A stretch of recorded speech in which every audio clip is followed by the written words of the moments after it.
Panoor bomb സ്ഫോടന കേസിൽ പ്രതികൾക്കെതിരെ കാപ്പ ചുമത്തിയേക്കും. ബോംബുണ്ടാക്കാൻ കൂടുതൽ സഹായം ലഭിച്ചോ എന്നും പോലീസ് അന്വേഷിക്കും. വിവരങ്ങളുമായി ഞങ്ങളുടെ പ്രതിനിധി അമൽനാഥ് പാടിച്ചാൽ ചേരുകയാണ്. അമൽനാഥ്, എന്തൊക്കെയാണ് ഈ ബോംബ് സ്ഫോടനത്തിന്റെ ഏറ്റവും പുതിയ വിവരങ്ങൾ അന്വേഷണ സംബന്ധിയായി?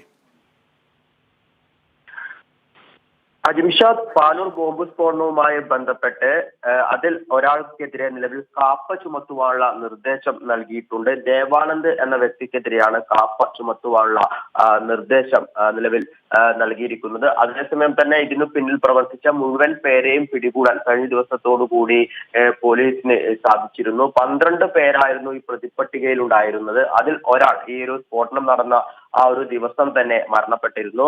മറ്റ് 3 പേർ പരിക്കേറ്റ് ചികിത്സയിൽ കഴിയുകയാണ്.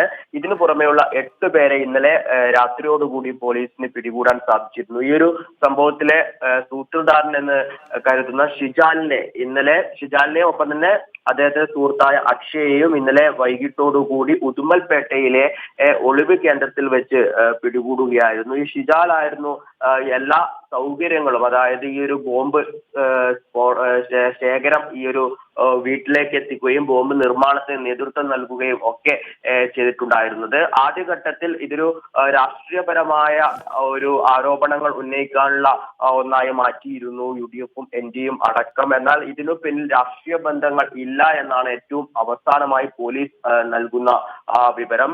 ഇത് ഗുണ്ടാ ഗ്യാങ്ങുകൾ തമ്മിലുള്ള സംഘർഷത്തെ തുടർന്ന് ഉണ്ടായ ഒരു ബോംബ് സ്ഫോടനമാണ് എന്നാണ് നിലവിൽ പോലീസ് പറയുന്നത്.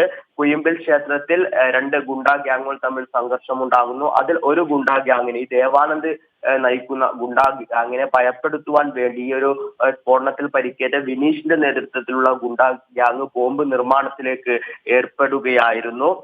ഈ ബോംബ് നിർമ്മാണം നടക്കുന്നതിനിടെയാണ് ഇത് സ്ഫോടനം ഉണ്ടാകുന്നത്. അതിൽ ഒരാൾ മരണപ്പെട്ടു. ഇതിൽ വിനീഷിന്റെ 2 കൈപ്പത്തികളും അറ്റുപോയി ഗുരുതരമായി പരിക്കേറ്റ് വിനീഷ് നിലവിൽ ഇപ്പോഴും ചികിത്സയിൽ തുടരുകയാണ്.